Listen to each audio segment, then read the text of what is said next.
What up, everybody?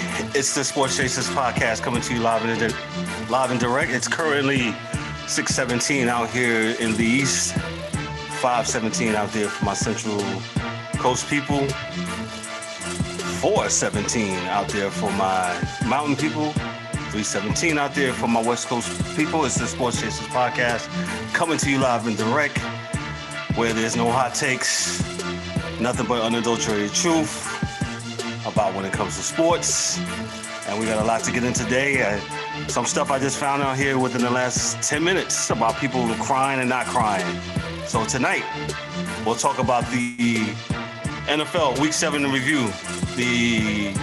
We'll talk about the Arizona and Dallas game, and Steelers and Browns, Texans and Titans, Packers and Bucks, Chiefs and Bills, amongst other games. The Dallas ship is sinking very fastly. Mike McCarthy, they're talking about how they're not prepared. That's a lot. And talk about Baker Mayfield, how he went from sugar to you know what in 1 week against the Steelers. We'll talk about the World Series in MLB, where the Dodgers are up 1-0. Clayton Kershaw was on last night. He was wheeling and dealing last night. Dodgers win game 1, 8-3. We'll talk about college football, hopefully tonight. I know we've been saying that the last couple of nights. We'll talk about boxing.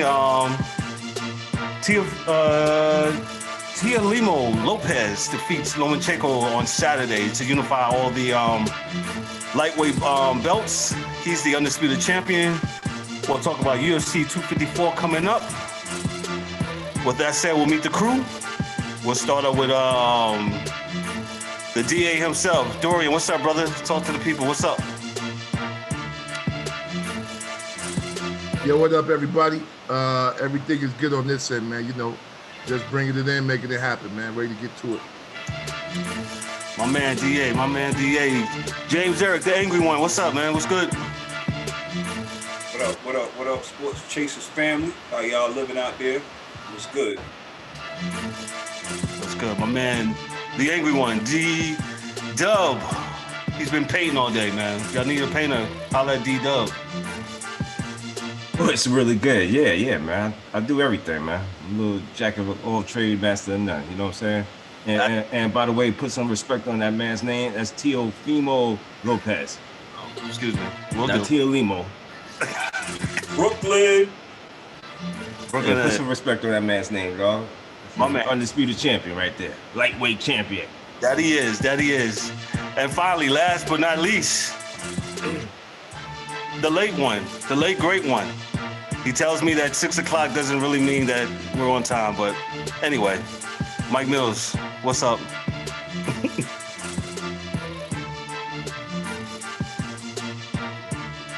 In the words of Old Dirty Bastard, duh.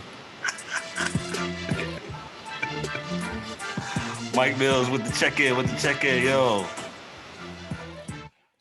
Well, what's up, fellas? What's up, man? Well, we might as well get right to it. We'll talk about the NFL and weekend review. We'll start off with the Texans versus the Titans. That was a very intriguing game. The Titans came back and defeated the Texans, and the Titans are balling, man. The Titans are really doing their thing. I don't understand what in God's name what Romeo Crennel was doing at the end of that game.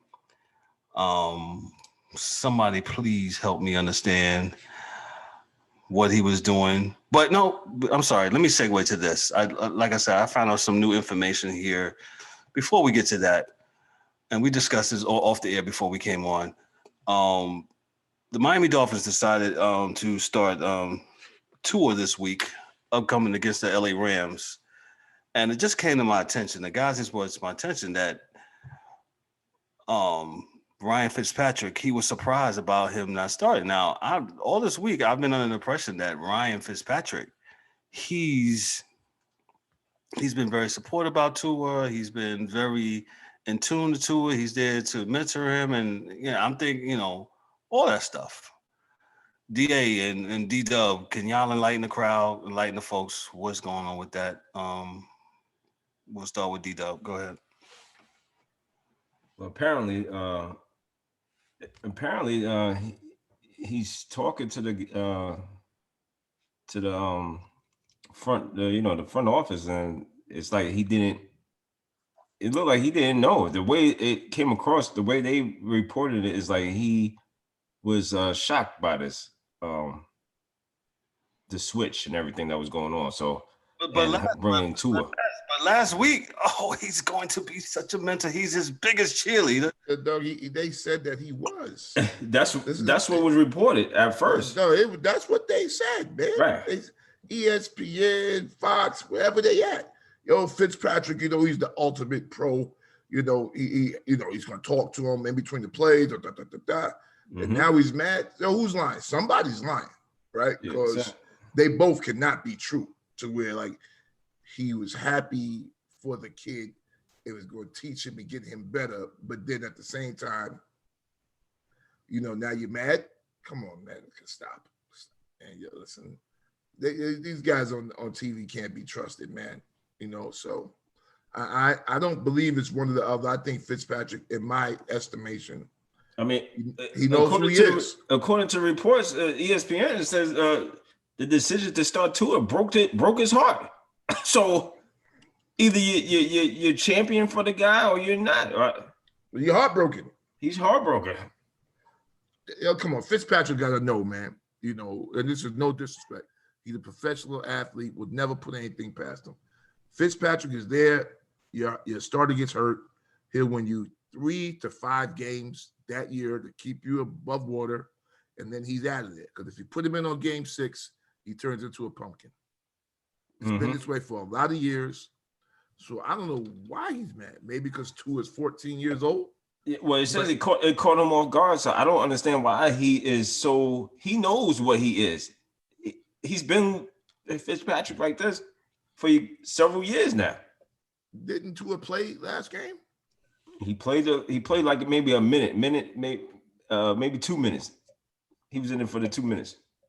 Let me read you something from Cameron Wolf, ESPN staff writer. He says this: one day after Miami Dolphins coach Brian Flores elevated rookie Tua to the starting quarterback, the recently demoted Ryan Fitzpatrick said the timing of the move broke my heart, as he wonders whether he just started his last game. I was shocked by it. It definitely caught me off guard. It was a hard thing for me to hear yesterday, just kind of just digesting the news. My heart just hurts all day.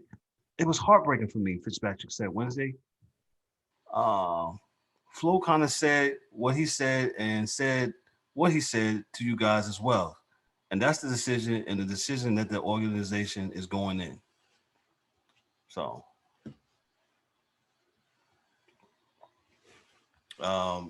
Eric, anything on this story?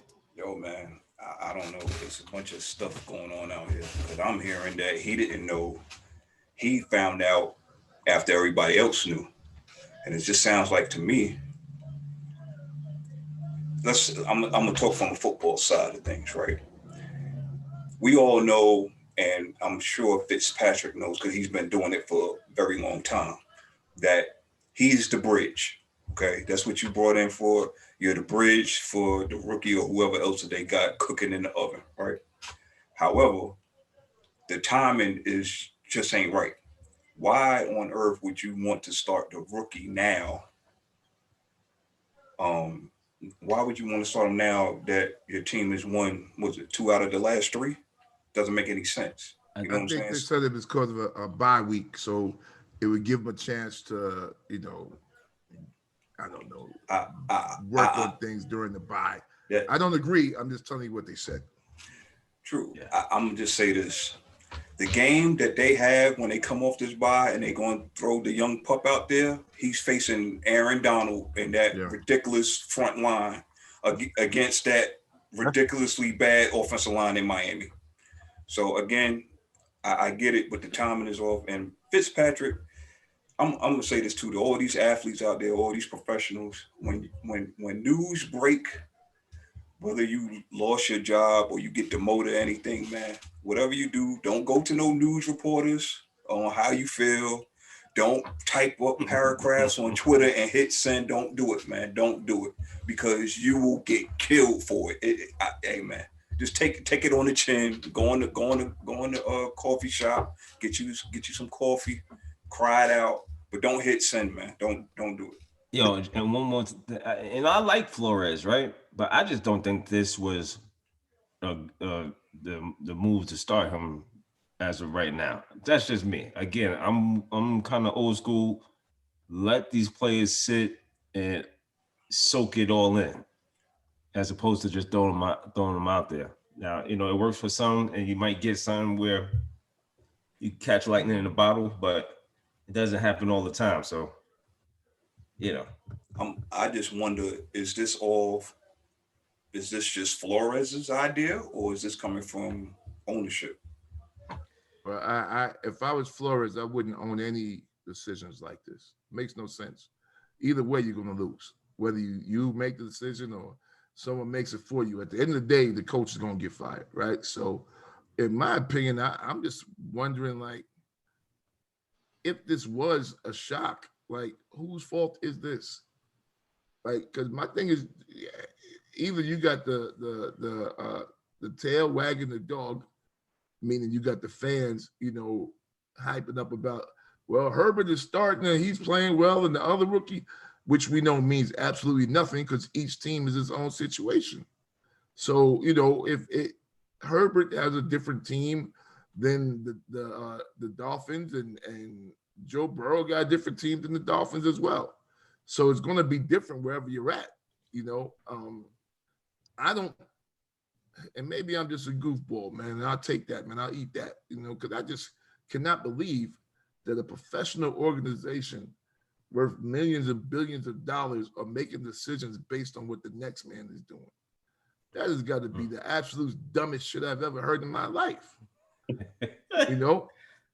For real. Like, why would you do that?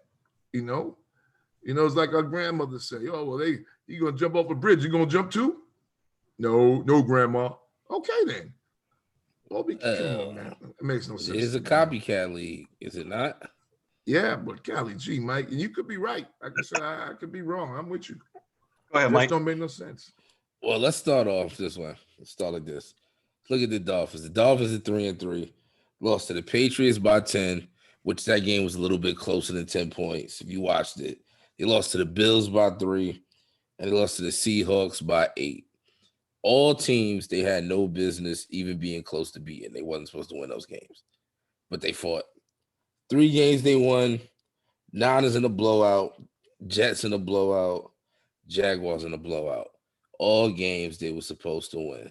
So why are we talking about a quarterback switch if my team that was supposed to be 3-13 is 3-3 on the season already?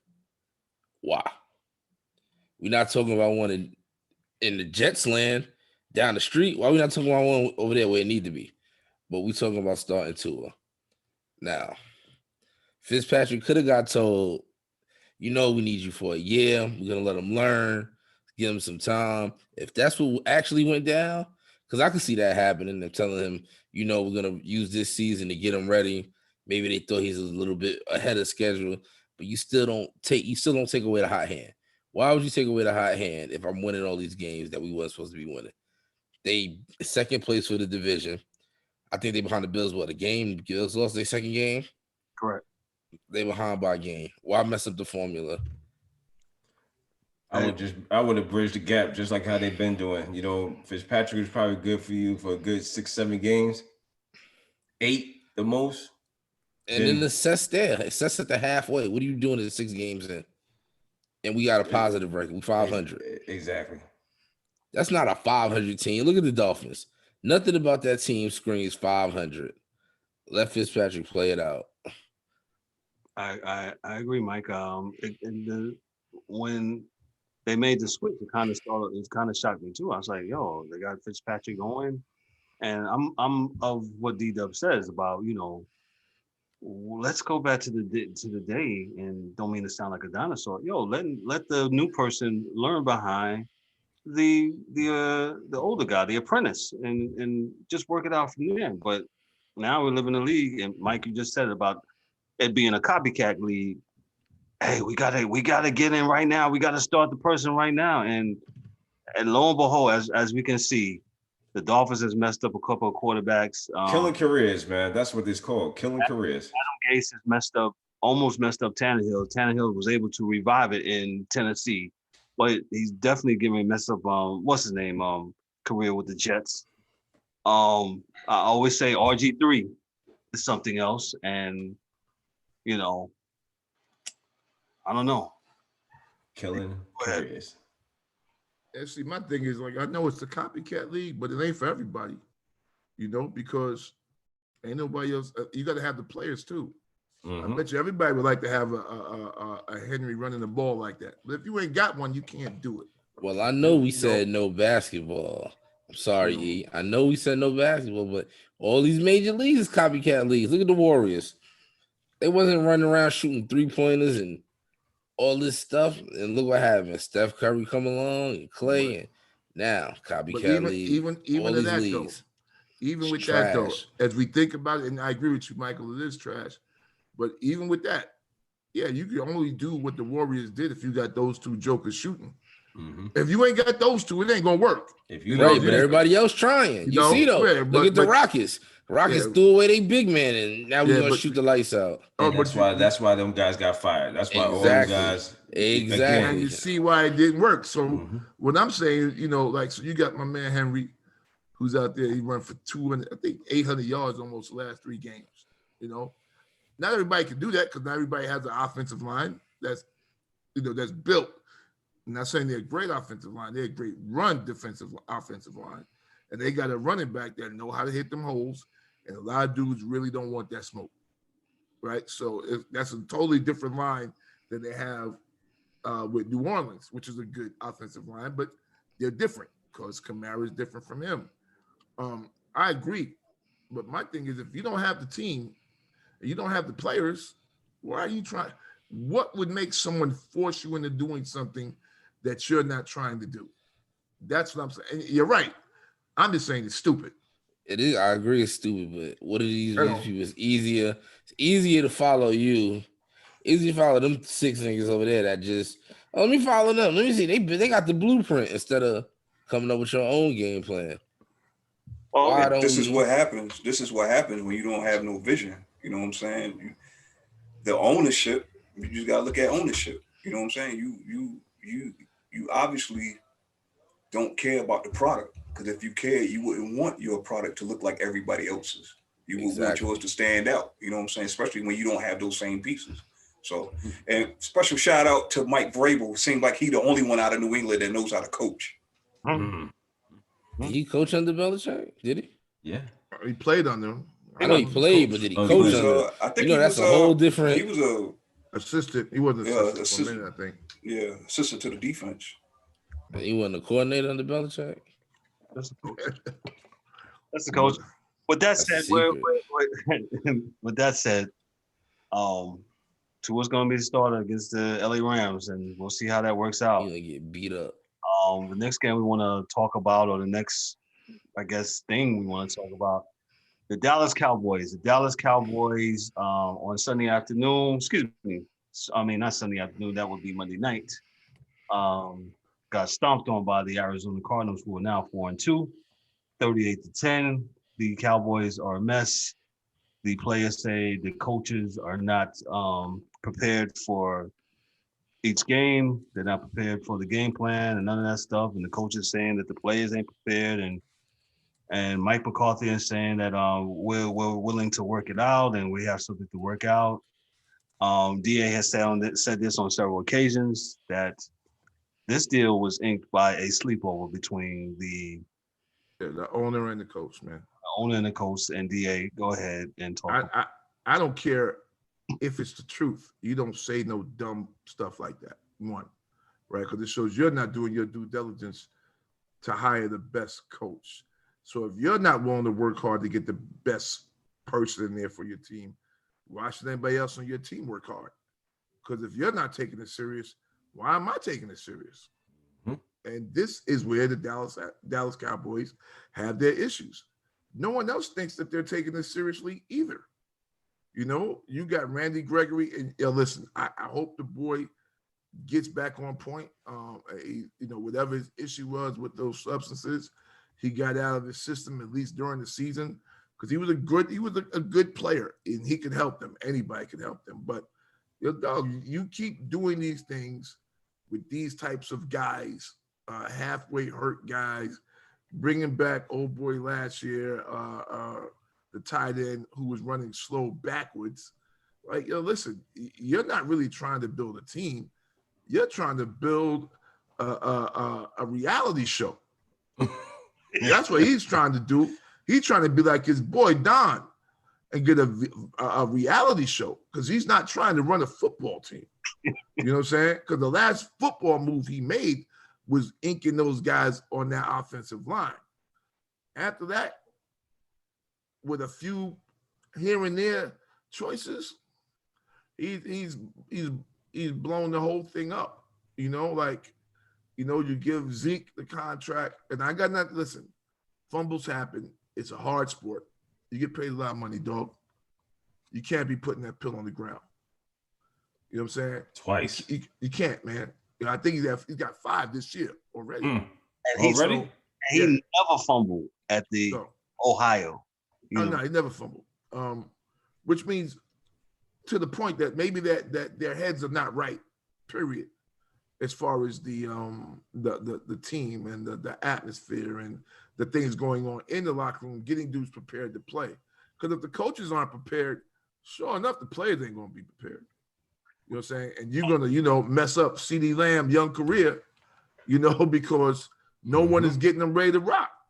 And, if you look at all of Dallas's games this year, that's been the problem. They've gotten off to very, very bad starts, and they've had to, in the words of my man Mike Mills, they've had to pass their way almost to victories in a couple times. Yeah, you know when the Dallas Cowboys is from behind when your quarterback is thrown 54 times. I mean, Dalton was 34, 54, 266. I mean, we're talking like the ownership is they're asleep at the wheel, fellas. Because last year you get rid of coach last year. You know what they did last year? They came out in the first half and kicked ass every game. Now they would lose the game later on during the game, of course, but they came out on top. So listen, prepared. You better believe it. Yep. But somebody with an office and $1 billion has to be able to say, "Look, man, this is what we need, and this is why." Okay, and on top of that, though, what does this say about Mike McCarthy? I mean, this guy is like, is he sleep at the wheel? But Mike already said he ain't no good. So Mike Mills called him a running back killer. I mean, this guy is like, is he even paying attention? Like everybody else sees that the Cowboys is like there's something wrong. Nobody said that Aaron Rodgers was the problem, and now look at y'all. No, I don't think nobody here said Aaron Rodgers was the problem. No, I don't think so. I don't think that anybody said that Aaron Rodgers was the problem. But definitely McCarthy is the problem in Dallas. I'm here to tell you that. And I'm not so sure about blow up the team because they got so many pieces there that they just need to winning, dog. Huh? They should be winning, man. They should be winning. They got enough talent to win. They had enough talent in the last probably 10 years to win. I know Mike. I know Mike and E want to jump on, but I did hear something that was really funny today. And just I think about this because it's the way it was framed. It was said that, you know what? Maybe Dallas don't have the roster we think. It's just that they're on TV so damn much we think they do. And that's true too. Maybe those guys are not as good as what we think. And that could be true. Since we're talking about them every 2 minutes, we think that they do. You know what I'm saying? So we have overhyped the team. We have overhyped this team. Yeah. Eric, go ahead. Eric. I don't know. That's interesting. I never thought about it like that. But if that's the case, they've been overhyped. We've overhyped this Dallas Cowboy team now for the past 20 years. Yeah. I don't know, man. I don't know what to say about it, man. You got seemingly you have talent at the quarterback position. You had talent at the quarterback position. You had talent at running back. You got a talented offensive line. To me, it just screams coaching because you have basically the same players as you did last year. The only major difference is coaching. And like I said in the offseason, Dallas is going to miss Jason Garrett. The unfortunate thing was when he went to New York, nobody really knew how he really coached and this and that the third because, of course, he's on the puppet strings. And who knows, Mike McCarthy might be on them same strings. But I'm here to talk about the Arizona Cardinals. I was about to say, go ahead. Talk about your Cardinals. The Cardinals are man. I'm going to just say this. I really didn't think. I thought this was a trap game. I really didn't think that they would come out and do what they did against Dallas. It was a perfect storm as a fan of Arizona for them to have a letdown, but they did not. Now, Kyler didn't have the best games passing the ball. I think he was 9 of 24 or whatever. But he basically did whatever he wanted to do when he wanted to do it. Between him and Kenyon Drake, he was throwing bombs all over the place. Kenyon Drake had wide open gaps within the defense, just thrashing the Dallas defense. And it was wonderful to see as a fan of the Arizona Cardinals. Defense, Buda Baker finally stepped up and I guess he wanted to stand tall at the ATM for us because he actually played a good game. So proud of the defense, even though it was the Dallas Cowboys. Take it how you want it, but yeah, we're gonna see how it goes. We're looking right. We're still in the thick of things. Still, the NFC West is the best division in football. Stamp it, and we'll see how it goes, man. We still got Seattle. We haven't played Seattle. Haven't played the Rams, so we'll see. Hands down, Mike Millie. I know you said a little bit, but on the Cowboys, what's your thoughts? Yeah. Let's congratulate the team that won. Shout out to the Cardinals. They like you said, a trap game. They were playing a pretty decent team with a terrible record, and like most young teams, the Cardinals tend to play down to their competition, but they avoided that. Good job. Kyler got to work on that accuracy. 9 for 20-something is no bueno. But back to the Cowboys. I don't think nobody overhyped. Who cares about the Cowboys anymore? It's not the 90s. They on TV, but they not on TV. Who cheers for them besides Skip Bayless and old drunks? Like, nobody cares about the Cowboys. How about them boys? That era is over. It's been over. Like, this. Yeah, like, nobody cares about the Cowboys. I mean, like I said about McCarthy, I mean, an all-time great quarterback could hide some things, could hide a lot of things. And Dak is a good quarterback, but he's not an all-time great just yet. Look at Aaron Rodgers. Kept that man in his job as long as he could. Now look, even when they was giving Zeke the ball this week, it looked forced and pressured, like somebody was tapping him. Like, hey, I'm gonna need you to run that ball. I need you to. Even though I'm the running back killer. Yeah, I'm gonna need you to run that ball. And Andy Dalton don't need to be throwing the ball that many times. He ain't do it in Cincinnati. Times. He ain't do it in Cincinnati. He ain't do it at TCU. Tell him, Mike. He's gonna do it here in Dallas. Mike Mills, manager. Yeah, these guys is horrible coaching. Horrible coaching. 54 times. And you know what, Mike? You said something that makes me. Yo, man, you right. It's not the 90s no more, man. Yo, why are we continuously talking about this Cowboy? You know why? Because these talking heads on the TV, they be talking and bringing them up every week, every year, and nothing. That division is bad. They shouldn't even put them on TV no more. Yeah, nope. And they get a chance to get on TV, talk about America's team, and they got a lot of fans and they super hype them up, and I guess, and at this point, they're not even winning, so it's not like it's a Floyd Mayweather type deal where they winning all the time and you waiting to see them lose. Nope, not even winning. It's not a LeBron situation. Yeah, none of that. They just out here. Like, who cares about the Cowboys? Who voted them America's team? Yeah, That was the 90s thing when they Michael Irvin is not coming out that locker room. Neither is Emmitt Smith. Yeah, you are absolutely right. I agree with the youngin today. I'm sorry. Youngin is on tonight. Yeah, he is. Youngest Emmitt Smith ain't coming out. Dion not coming out. Yeah, Aikman is in the booth. This ain't our era, man. This is not those guys are gone, and I don't know why, but we steady talking about this train wreck every year. Every year, every day. They're gonna have another skip story. Bayless. We gotta another get story tomorrow. Another story tomorrow. Believe me, again. Yeah, constantly talking about them, but I mean, granted, they do got the talent, but the talent ain't working. They ain't working. You know, and you're right, D. Somebody should be getting fired. McCarthy should. I don't even know if he's gonna finish out the year. To tell you the truth, but we'll see. Man, we'll see. So that segues me. So we're finished with the Cowboys here. That segues me to the Steelers and the Browns. The Steelers stomped on the Browns this past Sunday, 38-7. Now the Cleveland Browns had just previously not stomped on, but they beat the Dallas Cowboys last week. And everybody thought Baker Mayfield was great, and and Baker was doing his thing, and Baker is doing his thing, and now everybody wants to throw Baker away in the trash can. And I'll just say to you guys is, are the Browns really that good? Or are the Browns just still the Browns and they just haven't really played anybody? We'll start off with Mike Millie. Go ahead.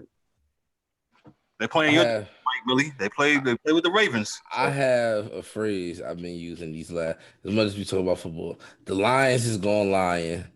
I always say that. The Browns are gonna Brown. They're another team that historically go by their own agenda. They fit what they do. They lose. They 4-2. Who they lose to? The Ravens. They lost to the Steelers. Respectable games they was expected to lose. And what happened in both those games? Blowouts. They beat up on weaker competition. That's the name of the game. How do you fix a losing situation? You win the games you're supposed to win. That's how you adjust. That's how you sneak and get them 9-7 and 8-8 seasons. Baker's going through growing pains. That's what happens with young quarterbacks.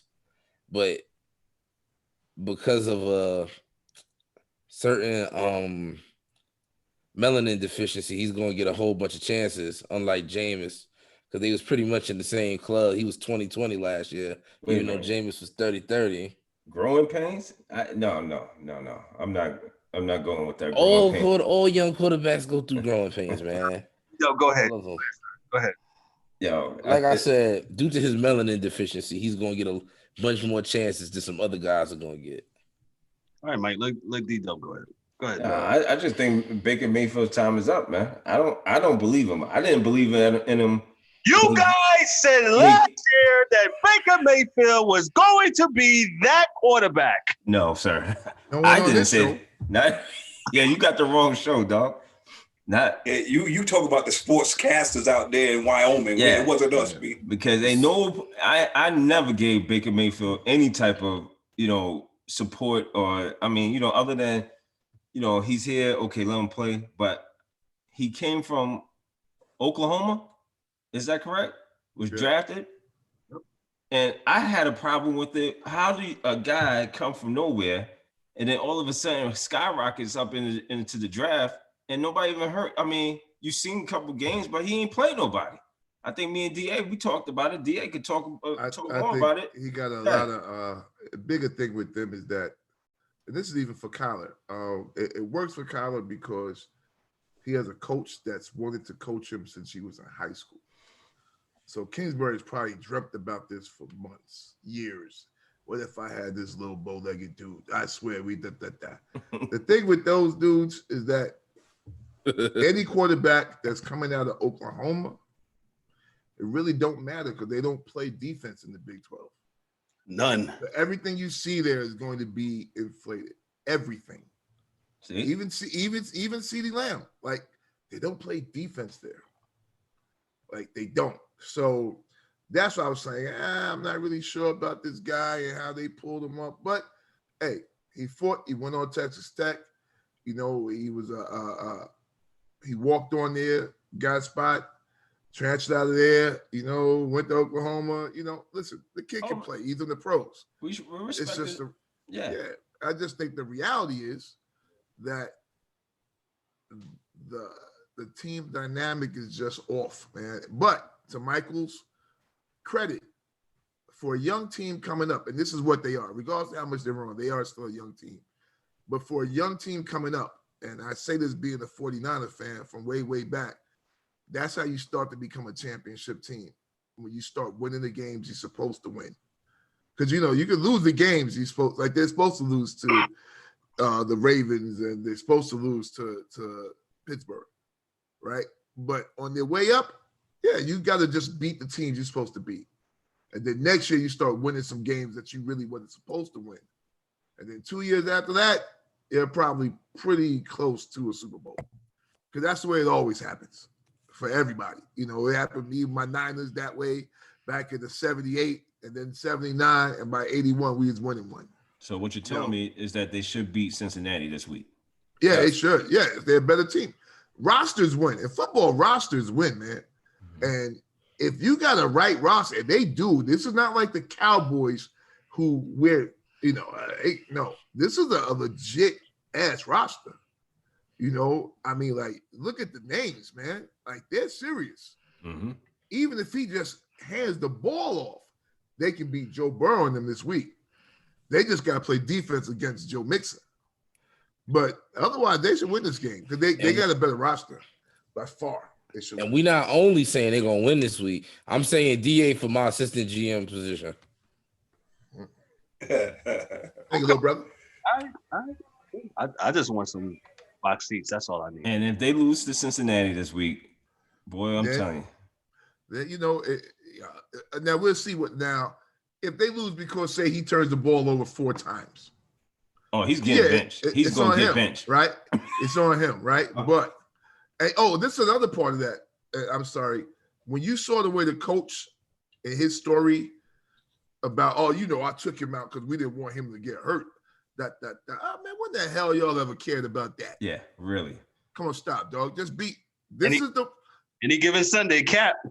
But this is why football has so many problems, man, because with that, what's that, unnamed sources, because dudes are not willing just to say, we took him out because he was thinking up the joint. Right. Period. Because that's what Parcells would have said. Yeah, his head wasn't all right. We just took him out, man. He'll be back next week. Because I've seen him do it. Come on, stop. Either he'll be all right, or as Daryl Warren says, Browns will be fucked up for 10 years. So, because a bad quarterback pushes you back 10 years. Yo, I'm telling you, that you damn right. Yeah, so it'll be 10 years. So they are well worth trying to get it right. Because if it's not right, it's horribly wrong. So 2030. 2030, son. 2030. Let me ask you this one thing, and y'all probably gonna beat me up for asking this question. And there's no producer talking in my ear either. Oh, okay. I'm just gonna ask it. Just don't kill the messages, man. Wait a minute, Eric. Did you chime in about the Browns? I'm sorry. Go ahead. No, I think to counter what Mikey said, if the Browns were the Browns, they would have found a way to lose to the Dallas. If that Dallas was the Browns. Yeah, they're not great. They're on their way, just like everybody else said. You know what I'm saying? But they still got a ways to go. They should beat Cincinnati this week. And I'm gonna say this about Baker.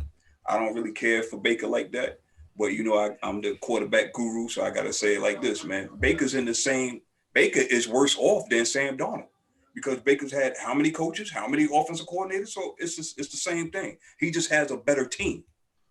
You know what I'm saying? Or like I said before 2 years ago, if they ever start running the ball, Cleveland's going to be a different team, and we started to see that this year. Now, if they continue to do that and continue to play defense behind that, they'll be just fine. Do I expect them to beat the Baltimores and the Pittsburghs of the world? No. They may sneak one here and there if either team is lacking, but they should beat Cincinnati. They should beat the Jets. They should beat Miami, even, everybody's going Google Gaga over Tua.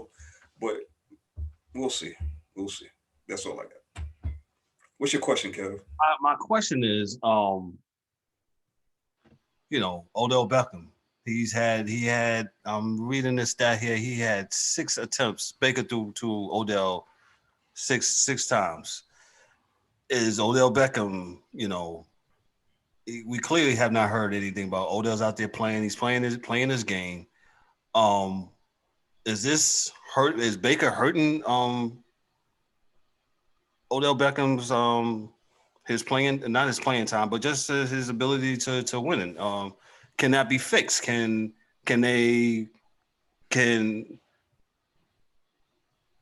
Baker Mayfield and Odell Beckham, can they? Because they show flashes of like he can get the ball to him.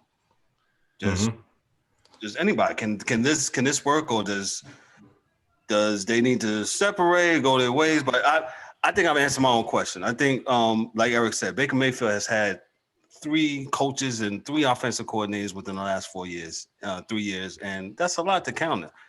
And like I said before, the NFL playbook for a professional quarterback, and I said it last week on the show, Boomer Esiason said it one day last week, it's one of the hardest things to learn, to counteract. Either you get it, and sometimes you don't, man. It's really, really extremely hard. I'll start with D-Dub. Go ahead real quick. If you ask him if they could coincide, yeah, I think they could coincide if he can get him the ball. But here's the thing.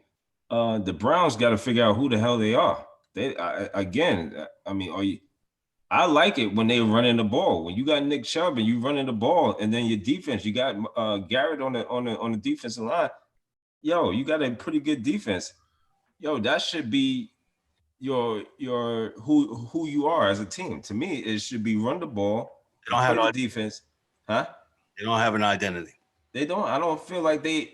I think they got one. I don't think they recognize it. What they are.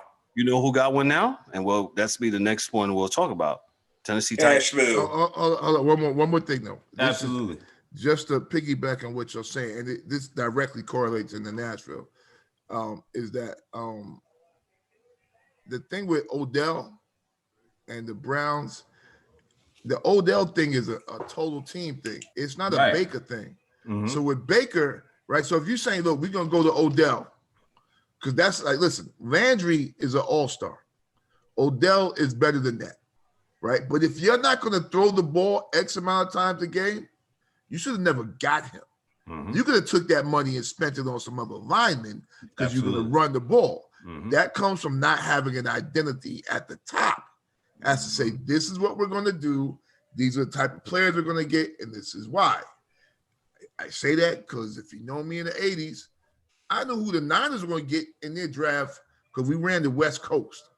And I knew who we were going to get before the draft started.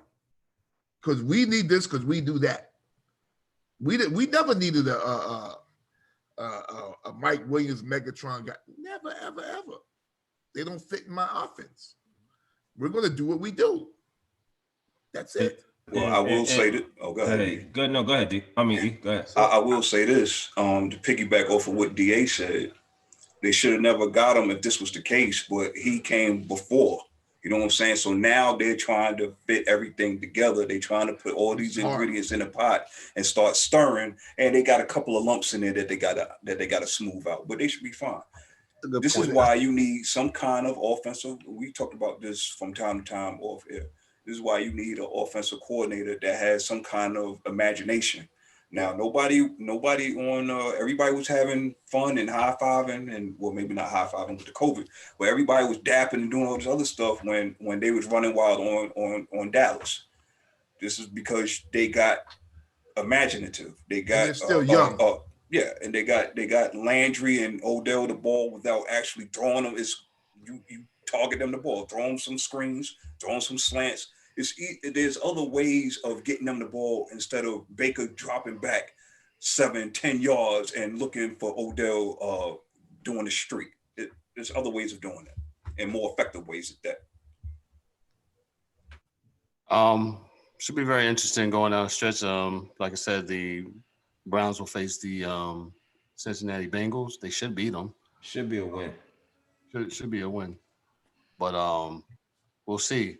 That brings us to the next game. The Houston Texans face the Tennessee Titans. The Titans are only 5 days rest, man. They come back and beat on the Houston Texans 42-36.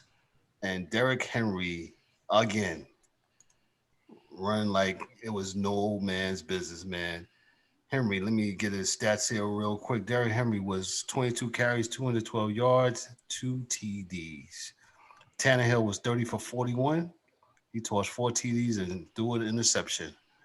And one of the things I wanted to say, why I think the Texans are the Texans, their interim coach, man, he had a very head-scratching play at the end of the game. I don't understand what Romeo Crennel was thinking. The Texans, to me, should have won that game. He was saying he was trying to be aggressive. But anyway, let me not focus on that real quick. Yo, the Titans are for real. I think they're the class of the AFC. They have an identity. They pound and bruise the ball with Derrick Henry, and Tannehill has escaped the jaws of Adam Gase, and his career has been revitalized by Mike Vrabel and the Tennessee Titans. And sometimes it's the luck of the draw. And I'm hearing things. I think I sent you a text. Come to find out it's fake news about Trevor Lawrence. But yeah, if I'm Trevor Lawrence, man, yeah, Jets, don't pick me. Y'all suck as an organization. Y'all really do. Y'all don't have no identity. Y'all don't know what y'all want to do. We'll get to we won't get to the Jets because we already talked about Miami Dolphins. But my man, James Eric, the angry one, he lived in Cashville for a little bit. Yo, talk about your former native team there. Yo, man, this is a team that has an identity, that knows who they are, and they go out there and prove it week in and week out. That loss in the playoffs last year, you can tell that they want to get back there and right the wrongs of that playoff loss. That's right. And not only are they using Derrick Henry, but the emergence of Tannehill in this offense, he got another year under his belt. And the emergence of people not talking about this cat, A.J. Brown is a monster. Yes. DK Metcalf Jr., if I may say. The boy can go over the middle. He can absolutely go get it. They don't even talk about Corey Davis no more, who was their number one receiver. But anyway, they play good defense. You don't have a brand name defense. You can't call out maybe 4 or 5 guys that's on that team unless you're a diehard football fan. Yo, man, they get it done, man. And like I said earlier, Mike Vrabel, hats off to him, man. He found identity with this team. This team has a little bit of New England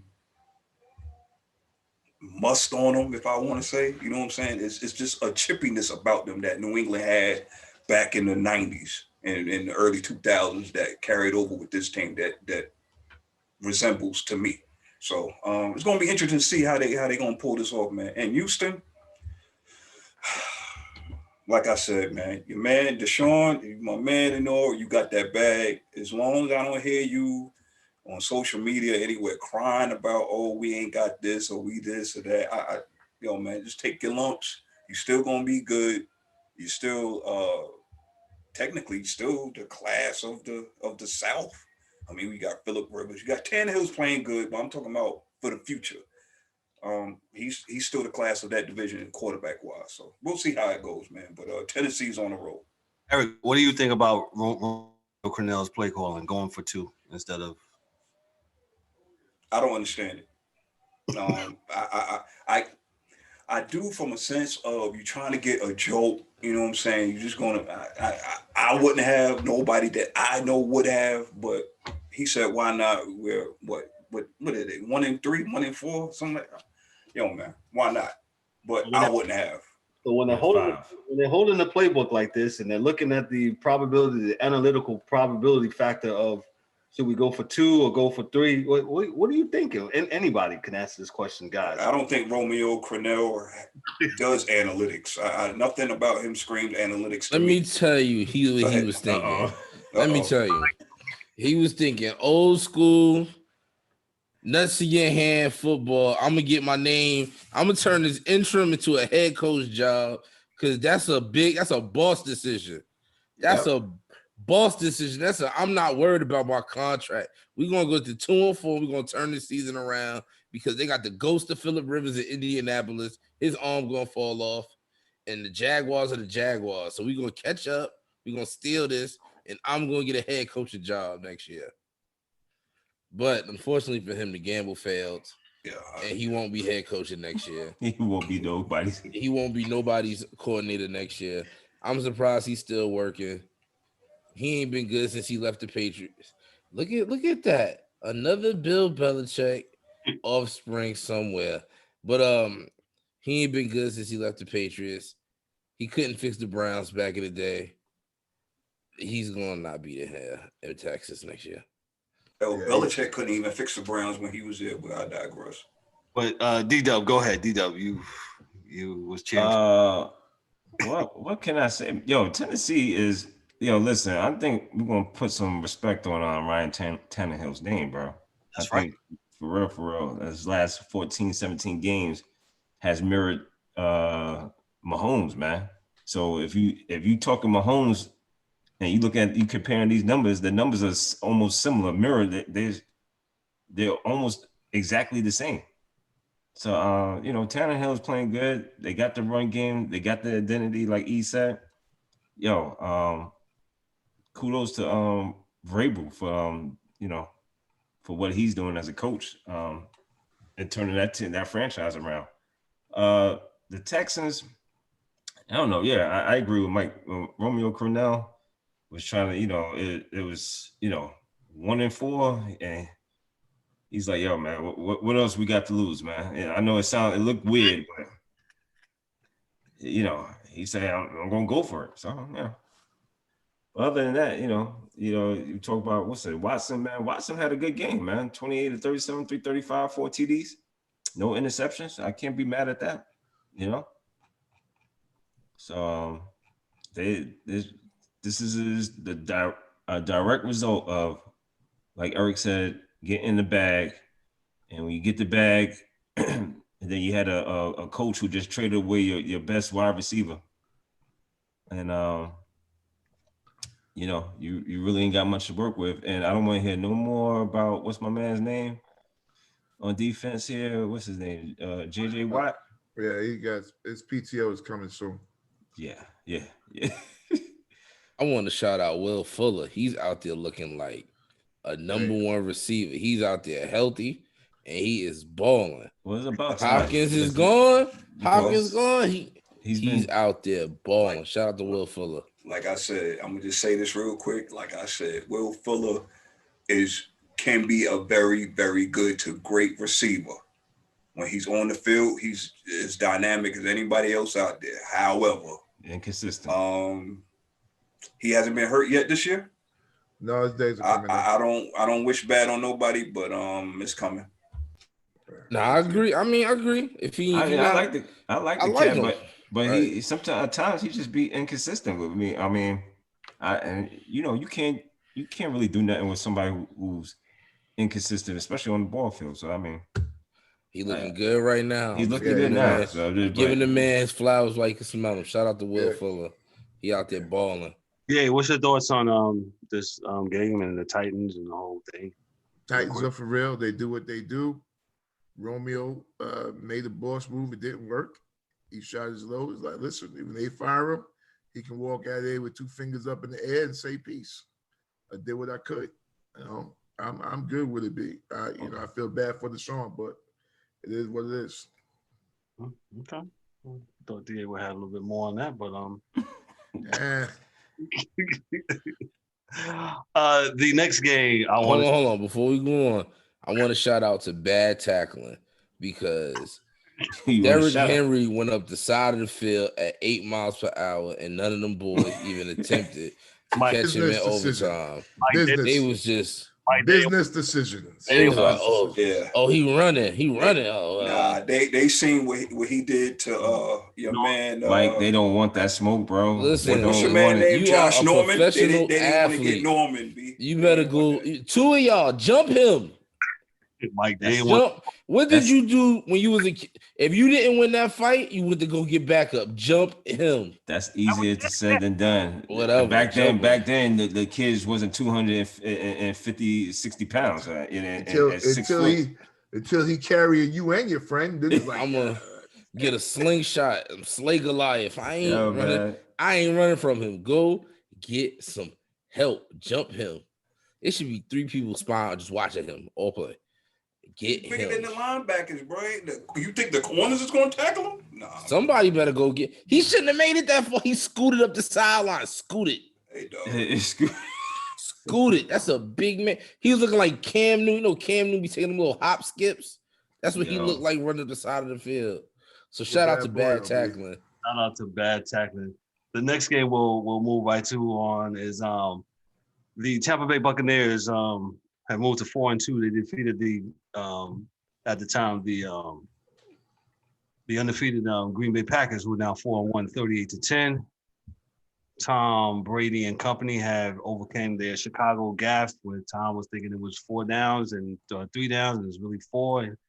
So he had some troubles, but Tom, terrific. Let me get my stats here. Let me just do Aaron Rodgers. Aaron Rodgers was 16 for 35, 160 yards through two picks, and Tom Brady was 17 for 27, 166, 2 TDs. Oh, don't forget about the 4 sacks, man. That defense of Tampa Bay was coming. Go ahead.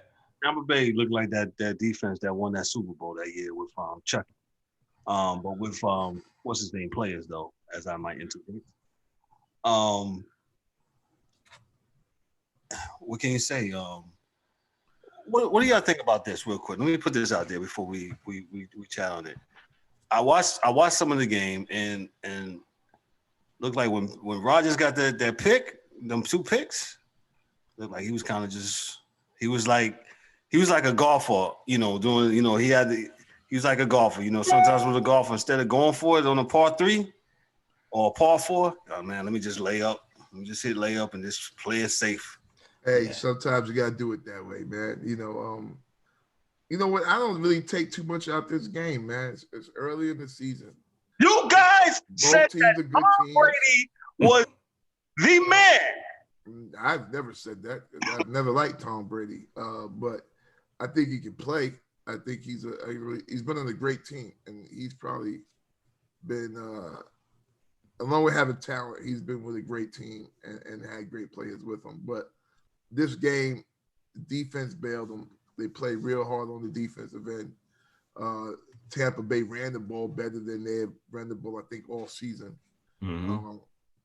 Tom is still missing a lot of throws. But hey, it was good enough to win. And I don't know if it happens again at the end of the year. I don't know if Tampa Bay could keep Green Bay from running up the score on them, though. Because that's the one thing, man. When your boy Aaron loses, he don't lose twice. He'll lose once, but he ain't gonna lose again. So you should have kind of let him get this one. So at least in the playoffs you can get him, but he ain't giving you no more. So it was a good game, and you're right.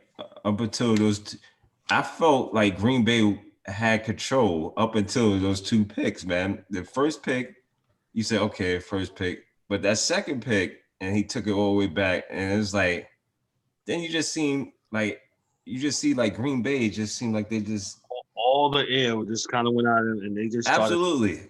You could tell that the game was changing. So, like I said, Aaron had a bad game. He wasn't a bad man. He just had a bad game.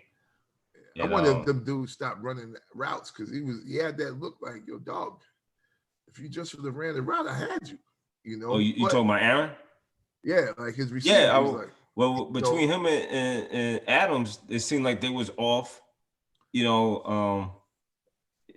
just seemed off. For whatever reason, I don't know. I don't know if it was the Tampa Heat, but I don't, but Tampa Bay seemed to be playing. They played well, especially on defense, man.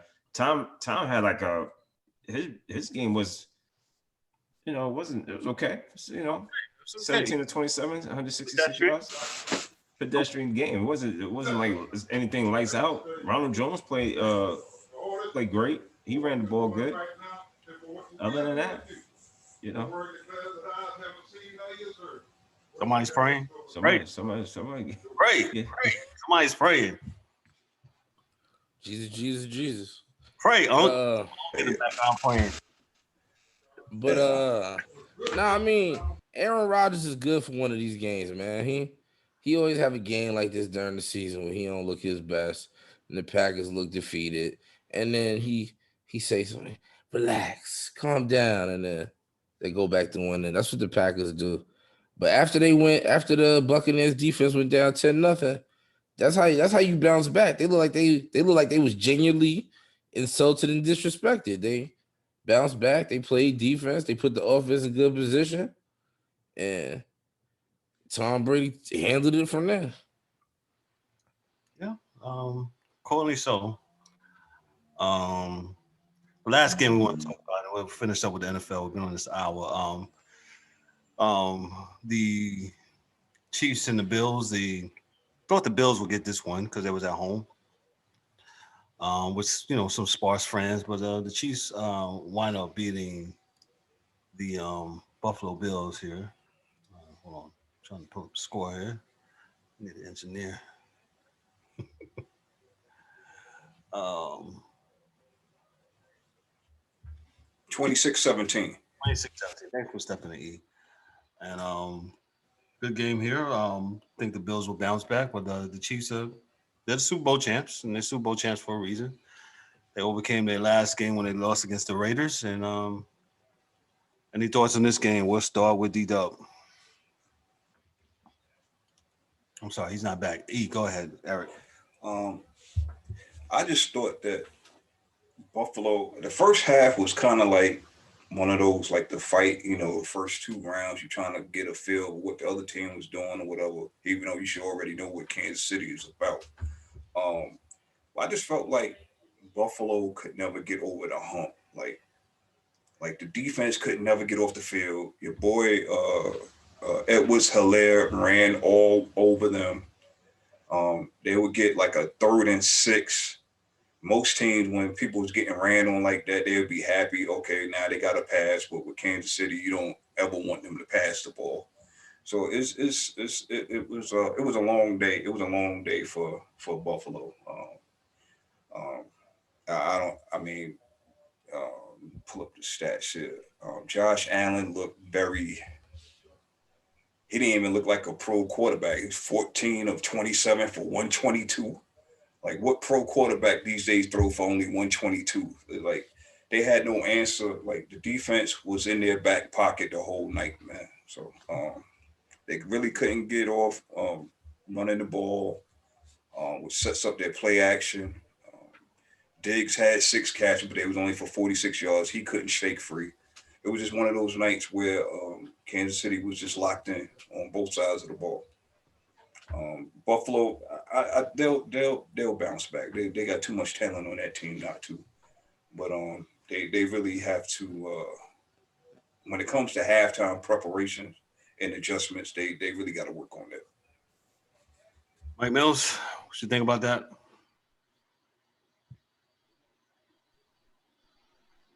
You owe somebody $5. I don't owe nobody $5. I'm the originator, the forefather. I owe myself $5. But what do I think about the Chiefs and the Bills? Man, it's not much to say. Eric hit on the key point. Edwards-Helaire ran all over them. And then think about it, they just signed Le'Veon Bell, so they got some more legs. And somebody else a little sneak in there a little. He didn't suit up, by the way. Is that correct? He didn't. Yeah, he didn't play. Nah, he didn't play this week. He ain't play this week. But yeah, Edwards-Helaire looked like that's my job. He ain't getting no carries. He ran out there and ran hard. And then that's growing pains for the Bills. That's you win the games you're supposed to win. You lose the games they weren't supposed to win that game. That was a measuring stick to see if they was on pace with the big dogs in the conference, and they right there. They right below them. Okay.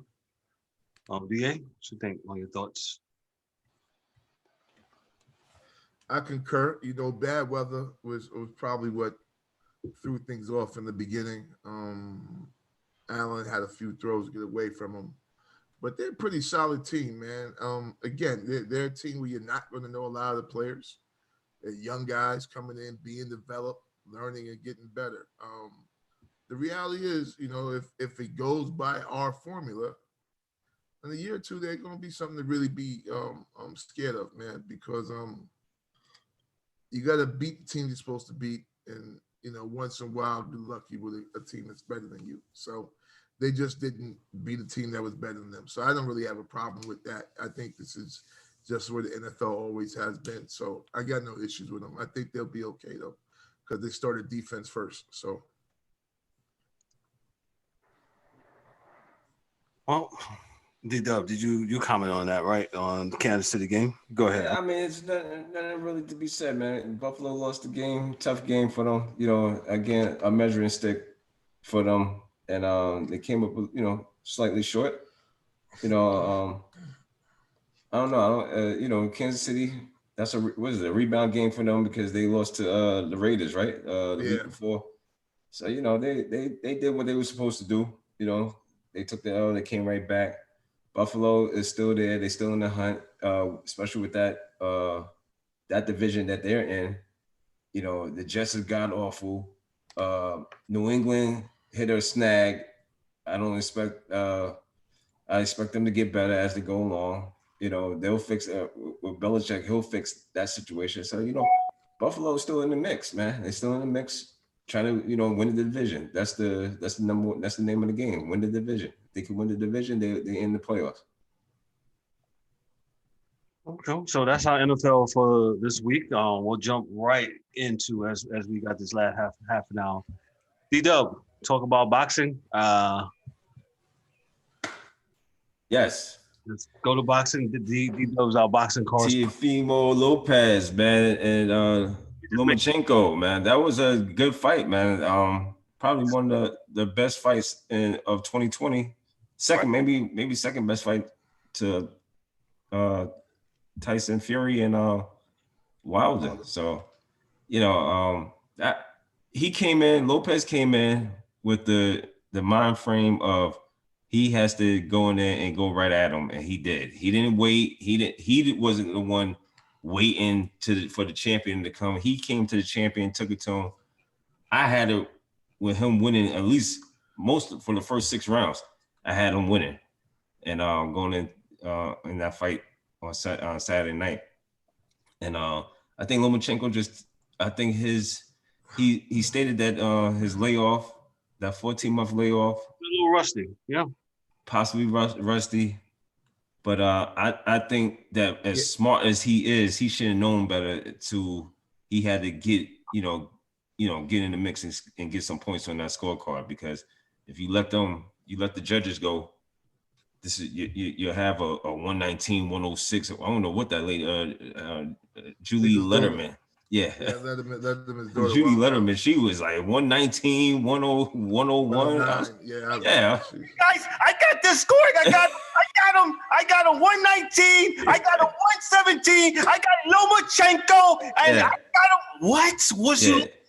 Yeah. She had it a little bit far, but then again, on her behalf, I mean, this is why, like Lomachenko, he had to go get it, man. They talk about, he's downloading and he's so cerebral, and man, you downloaded yourself almost out the fight. You downloaded yourself out your belts. That's what you did.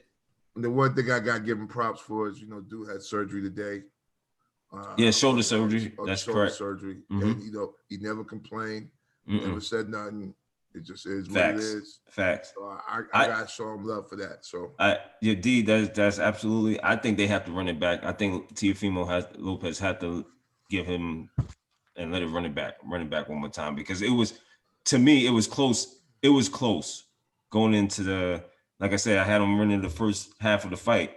Second half of the fight, Lomachenko was stepping his game up, and then that 12th round, Lopez took it. So it was close. I think they have to run it back. Well, you had one in the fight early? Lopez. Okay. I had to make an admission, y'all. America, the world, wide world. I was trying to stay up for the fight.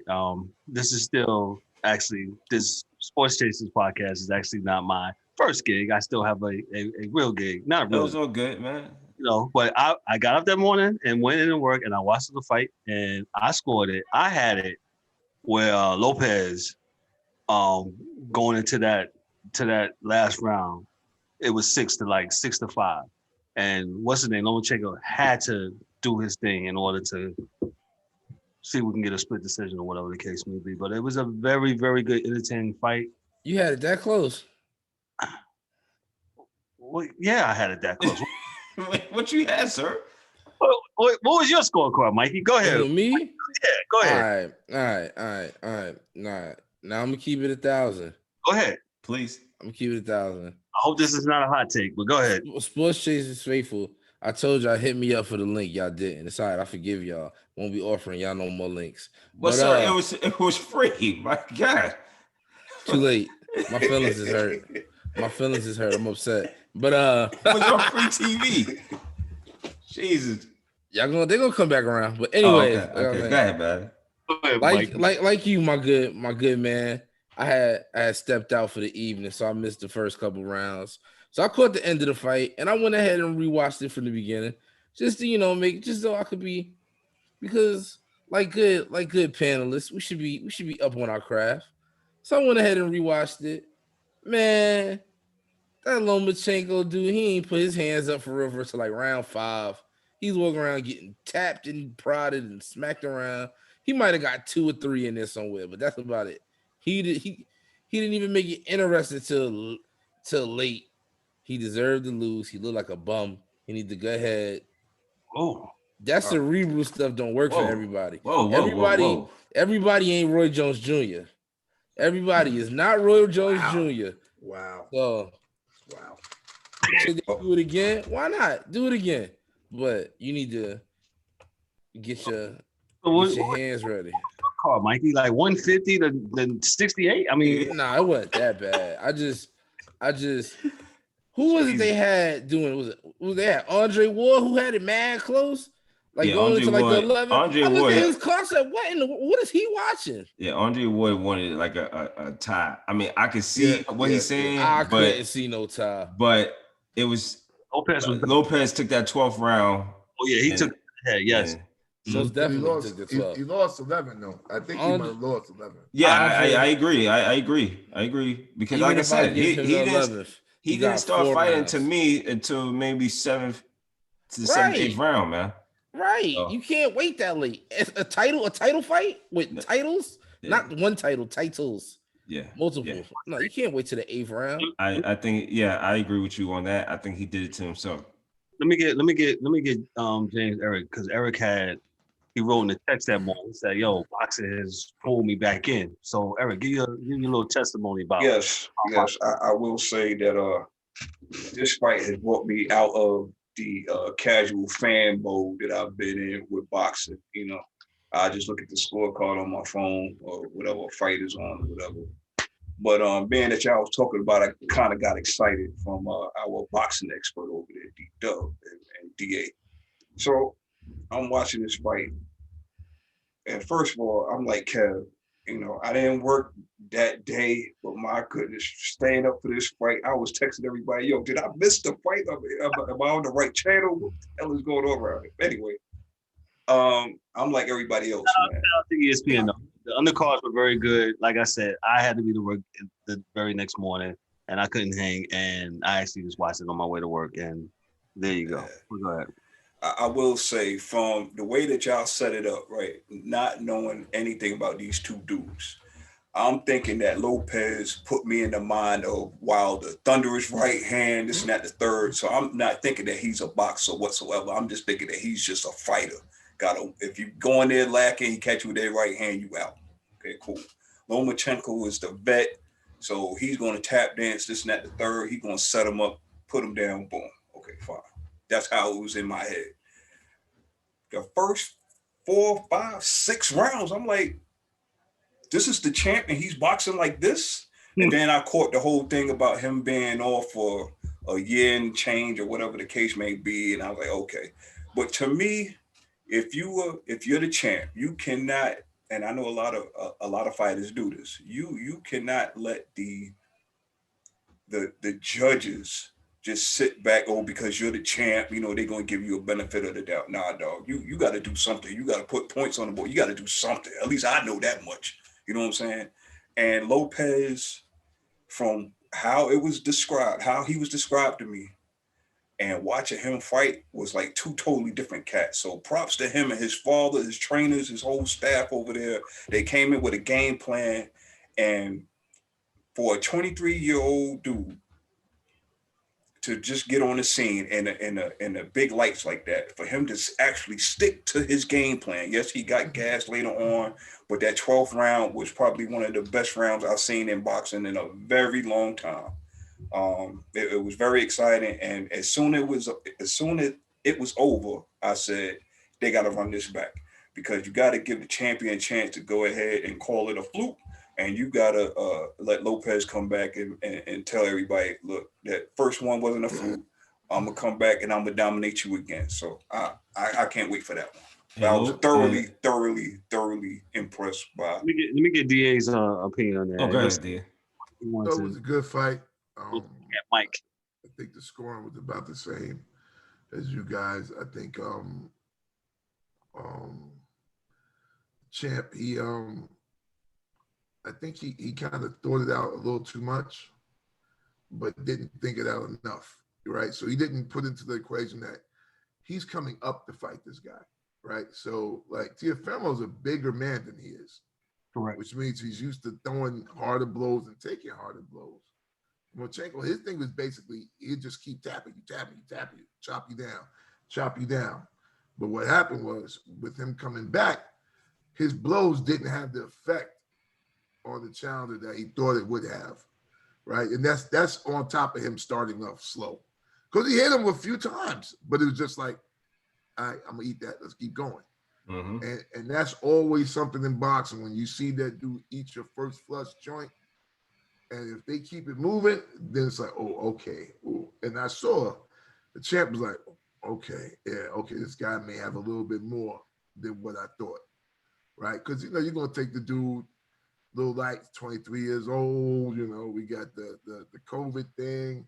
Maybe other dudes didn't give him fights, so you're going to give him his chance or whatever. You thought you was going to mop him. First time he threw that hard joint at him, and he took it, was like, yo, let's go. You in for a long night, man. Yeah, it happened in the second round, like about 2 minutes into the second round, and dude was like, oh. Pac-Man. He's like, oh, this dude's serious then. And it's hard, man. And but like I said, I think they'll run it back. I think they're gonna try to wait till COVID to be over so that people can make some real money off of it. That just happens to be the way the game is. So you probably won't see it until then. Because like my man Floyd Money Mayweather said, me and my dudes, we don't fight for free, baby. It's all about that cash. So it's all about that cash. All about that capital, baby. Go ahead. I'm sorry. Go ahead, DA. Well, so that's what I see with it. But it was a good fight, man. Very fight. Very good. ESPN may be they may save boxing all by themselves. And if that happens, and this is on my other DA type of things I think about with television, and then maybe they can get out talking about, WWE wrestling on a sports show.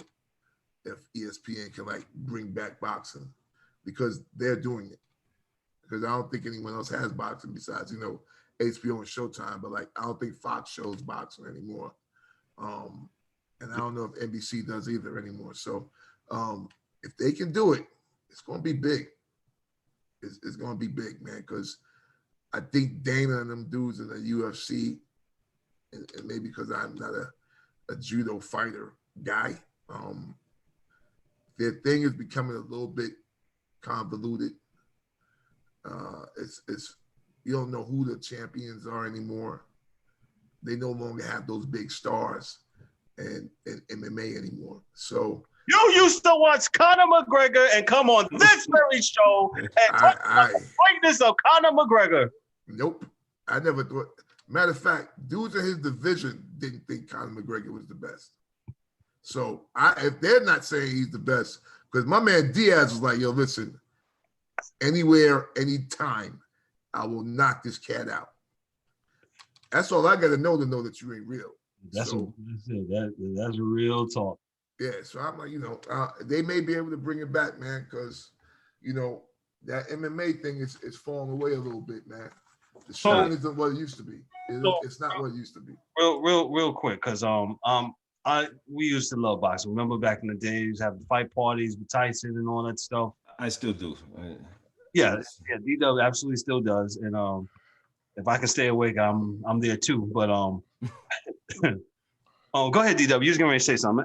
Didn't mean to interrupt you. Go ahead. No, I was just looking at. I mean, these guys got some good fights coming up, man. And let's talk about the upcoming fights. That's you got Gervonta Davis. That's Floyd Mayweather's guy. He's supposed to be fighting Santa Cruz.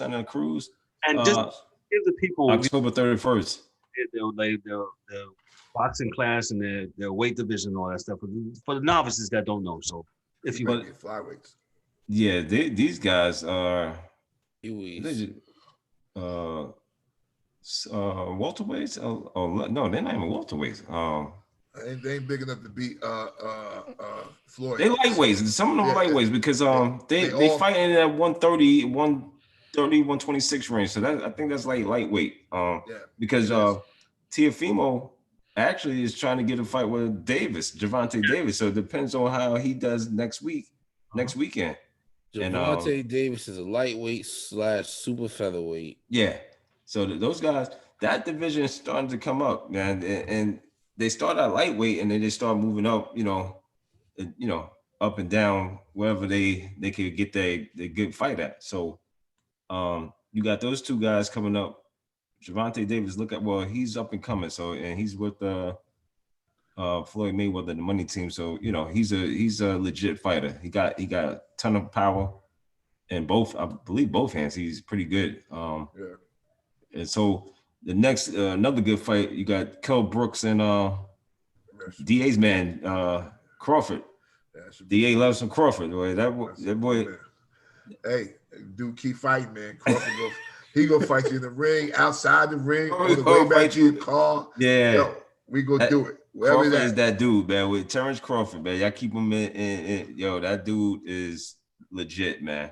So he's a fighter, man. He's a fighter's fighter. Yeah. He's a throwback, actually. He's a real throwback type of fighter. Back in the day type fighter. So those fights are coming up in November. That fight is coming up in November. Gervonta Davis, the 21st. Boxing is coming up. I think they got a lot of good young guys, man. So you just got to have people take a chance on them and let the promoters set these fights up. The fights that people need, want to see, man. You want to see the champion versus the champ. You want to see the good fights. So they need to make it happen. Is it 31st? What's that? Gervonta Davis? Yeah. Yeah, 31st, October 31st. Go ahead, Mike. Go plug it. Yeah, sports chase is faithful. Now y'all ignored me last week. I'm gonna offer y'all again now. If you want to see these fights, holla at your boy. Holla at us. Get at us on social media. We might could hook something up for you. It might depending on the dollar amounts. Yeah, true that. So thank you. The upcoming boxing stuff, and boxing's on the comeback. Shout out, I gotta shout out ESPN for doing a good job on the boxing tip, and put the announcing together the other night was really good, and I actually enjoyed myself watching the rewatch of it. Didn't get to see it live, of course, but that's neither here neither there. Last but not least, man, we'll talk about MLB.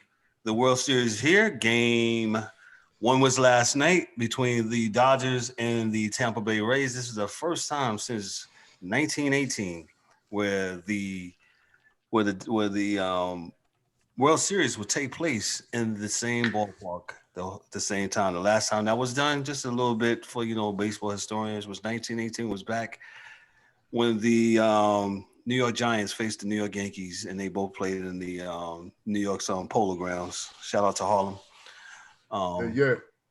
Believe I believe on the side of the Polo Grounds is the what's the name of the houses, DA? It's Colonial and there's Polo Grounds. Yeah, right there where the stadium used to be. Polo Grounds. So the Dodgers took game 1 last night, 8-3. Clayton Kershaw, he was wheeling and dealing last night. He was on the money last night. He looked very, very good. Yeah, he was. And the Dodgers bats, man, and DA has been giving all praise to the Dodgers bats all year long. They can rake, and between Mookie Blaylock and Mookie Betts. Excuse me, did I say Blaylock? You sure did. So Mookie Blaylock. Shout out to Mookie Blaylock. Shout out to Mookie Blaylock. Wherever you at, Mook. Shout out to you. Shout out to Mookie Betts. Excuse me. And Cody Bellinger, man, who he hit that ball yesterday. It was all in his wrist. I was like, wow. Different swing though. Wow. So we'll start off with DA with the Fall Classic. Man, it's crazy. I'm thinking that they'll get Tampa Bay get a game or two.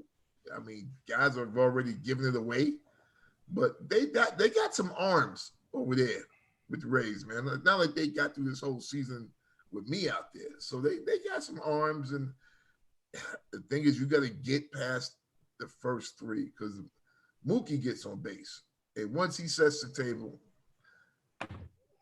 you know, lines are going line, Browns are going Brown, Dodgers are going hit. So if you put if Mookie get on base, you may as well tell him to walk on in because they have not. I don't think they have let a chance for him in the playoffs this year to get on without them at least pushing them to third. So that's good old-fashioned baseball, you know, besides the power numbers. So I'm hoping that they can at least win a few games, but we'll see what happens next game, man. Who was the last player have you seen like Mookie Betts? It's been a long time. 5'2" dude like that. Who can you equate him to? Ricky Henderson. Steal bases. Ricky Henderson. I would say what's my man? Ken Griffey, but you know, y'all know my steroid talk on Ken Griffey, so I don't get into that. So but I said it and I will continue to say it. He's on that shit. All right. His father's probably on it too. But Ricky, I think a great leadoff hitter stole bases.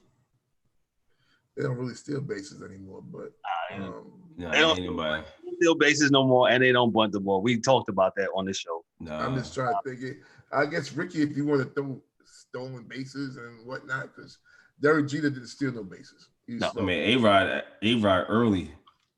Yeah, early A-Rod. Young A-Rod took a young early. Yeah, he was. But after that period right there, man, it just it went to all the home run thing, and nobody was doing that stuff. It is far. It is going back to back, belly to belly. Yeah. It's jack to jack. Yeah. Eric, go ahead, chime in about the Dodgers and the Rays. Well, I just wanted to say that Kershaw was lights out. That fastball, curveball, slider combination that he had going, the Rays didn't know what was coming. I take that back. Kiermaier guessed right on one pitch and took it out of here, but other than that, they had nothing for him, man. They had nothing for him, and I told myself, I think I was texting Daryl. I'm watching the game, and I'm like, yo, man, Glass now threw like 90-some pitches in the 4th, 5th inning. I'm like, yo, why don't you take this guy out? That's not good, pitches. Man. Yeah, man. Yeah, and that's when the floodgates open. When Cody hit that shot, it was a wrap, man. It was chink in the armor, and after that, 90 pitches in the 4th inning. Yeah, dog. You got to come up out of there. I know that's your star. You're going to try and get to your bullpen and save arms, man, but you can't do that, man. The Dodgers is a different type of beast, man. It's been a very long time since I've seen hitters wear down a pitcher mentally. Like you could tell on his face that he was tired. He didn't know how to get him out. I mean, they would take pitches. It was like that changeup was not. They were like they seen that already. You got to throw something else. It was ridiculous. It was remarkable to see, man. I haven't seen that in a very long time. Go ahead, Kevin. The thing that I love about this baseball season. Yes, I'm a traditionalist in some sense, but I am so glad that they've gotten the DH. Take the pitcher out of the equation, put the DH in, and absolutely, Eric, 1 through 9, they was wearing down the Rays pitchers. 1 through 9, it's like they don't get a break between the catcher on Will Smith.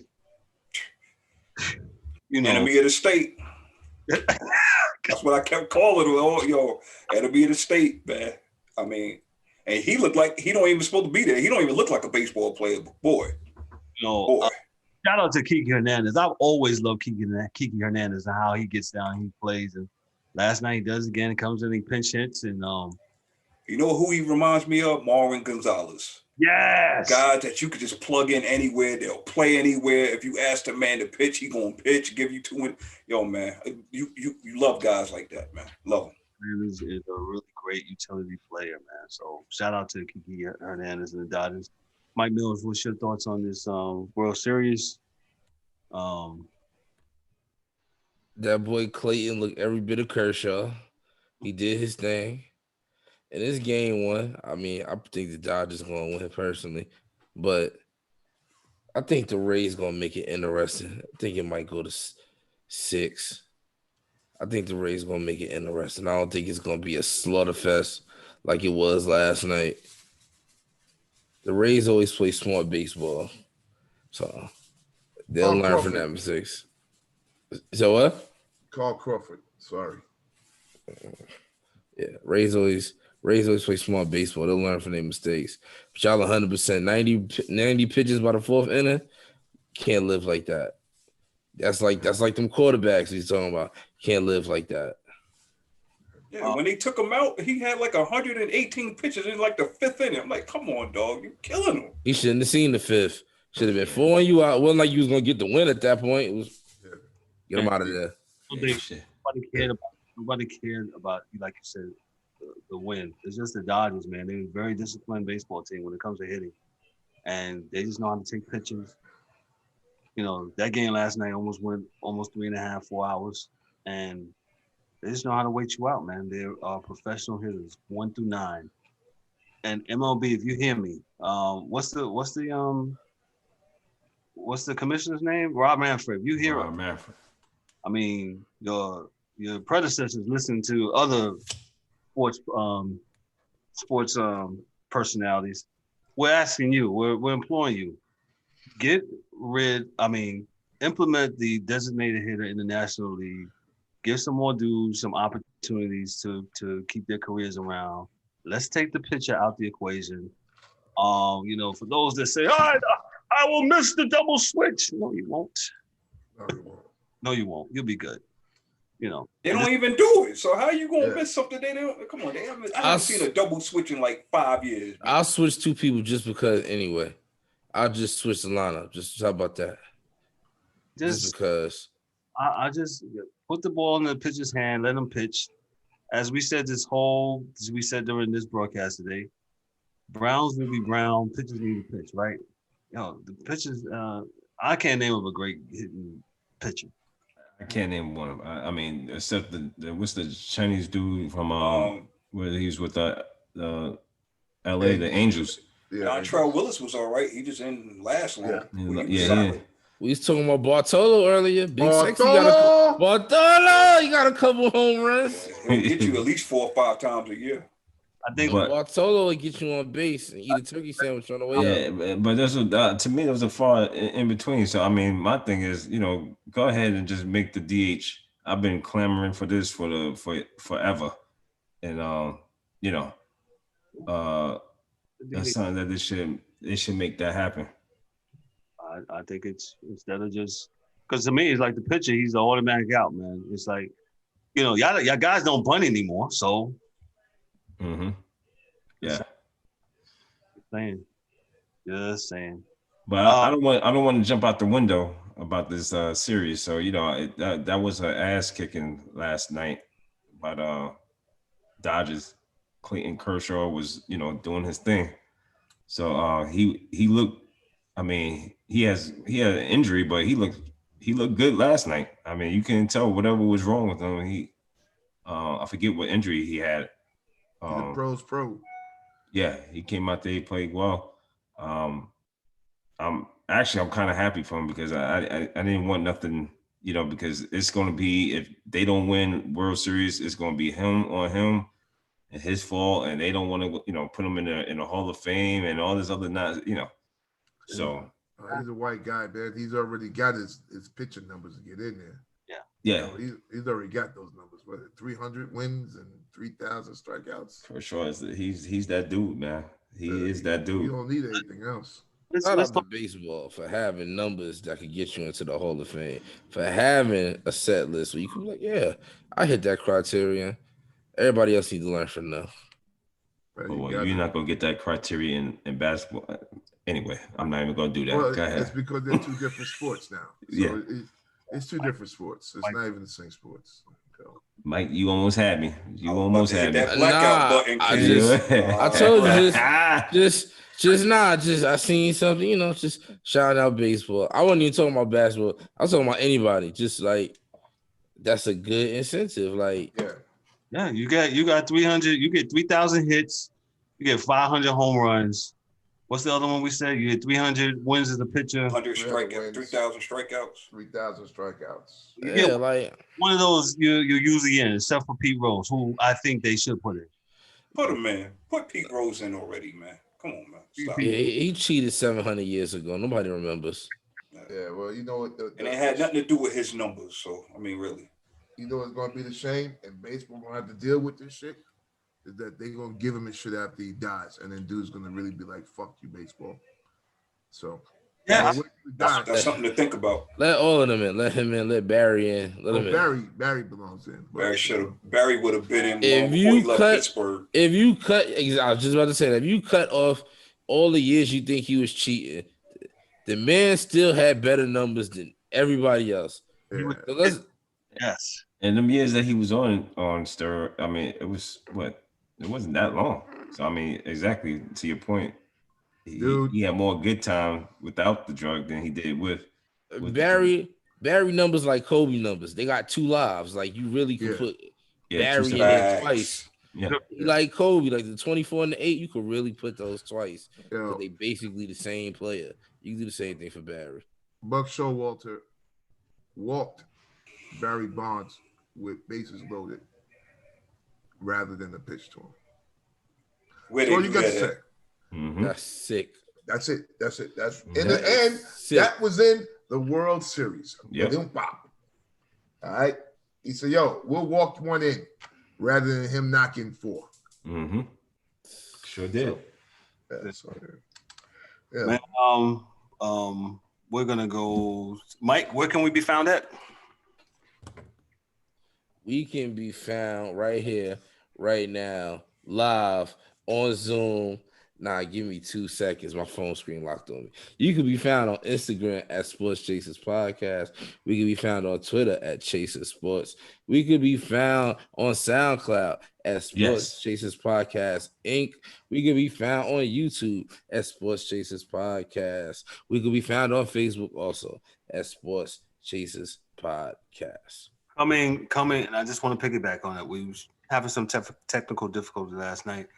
We will be taking phone calls next week. We're going to try to – I was trying to do it tonight, but I had some technical difficulties because I also kind of the audio engineer. We're going to try to go Facebook and Instagram Live next week too so we can see your comments and all that thing.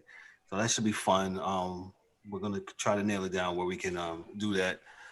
And we're going to have some fun on that. Parting shots. We'll start off with D-Dub. Anything going on, man? Parting shots. Hey, we got 14, 13 days. Get out there and vote. Do your thing. Make it happen. Other than that, I have nothing. Stay safe out there. Put the mask on. And have a good night. Good show. DA? Yeah, same here, man. Everybody be safe. Enjoy yourselves. Have a great week. It's cool.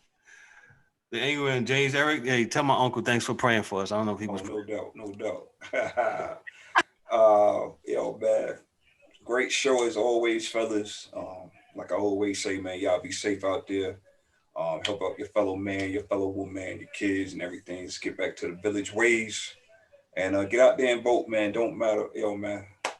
We're not here trying to press who you gonna vote for. We don't do that here. Just go vote, man. Make your voice heard. No. Amen, bro. And shout out Cashville, Tennessee Titans, man. They on the road. Shout out the Arizona Cardinals. Kyle, I need you to do better this week, man. Yeah, you gotta put the step on numbers, man. Step the numbers up. Yes, sir. Mike Millie. Nothing too major today. Y'all already told everybody to go vote. I'm not gonna beat that horse. I've been beating that drum for a couple weeks now. Like they said, like my brothers up here just told y'all, don't matter who you vote for, go out there and exercise your right to vote. Because if it wasn't important, they wouldn't try to stop us from doing it. People waiting 30 hours online to vote, even though it's early voting. Jeez. They waiting all day and night to vote. Listen, if they didn't want us to have it, it must be important. And I want to shout out the brand I'm rocking today, Saturday International. That's Saturday with 2 D's. Saturday. Shout out B Bills. And that's about it. Okay. Well, who's Saturday? Could you just down for us a little bit? Oh, Saturday Media. That's my uncle B Bills t-shirt line. Go up there and copy something. Got you. Shout out to Saturday. Tell your uncle I said what's up. Part of shout out to me. I don't really have anything. Won't be the dead horse either. Go vote. I went and did it yesterday. I stood in line for about 40 minutes. Go vote. That's all I want to say. If you don't vote, and then I hear you saying something, and then you didn't vote, then it's kind of jacked up. But be safe. Wear your mask. We're still in a pandemic. Be kind to your fellow man. You don't know what battle somebody's fighting on a day-to-day basis. Be kind to your fellow man, and just be good to one another, man. So, on behalf of myself, Kevin L. Warren, the host and moderator, myself, and as I do 9 things at one time again. There you go. The outro music. On behalf of myself, Kevin L. Warren, Daryl D. Del Warren, Dorian D.A. Albritton, James, the angry one, Eric Warren, and the youngest one, Mike Mills. This is the Sports Chasers Podcast. Yo, we'll see y'all next week. See y'all next Tuesday. Y'all be good. Y'all be blessed.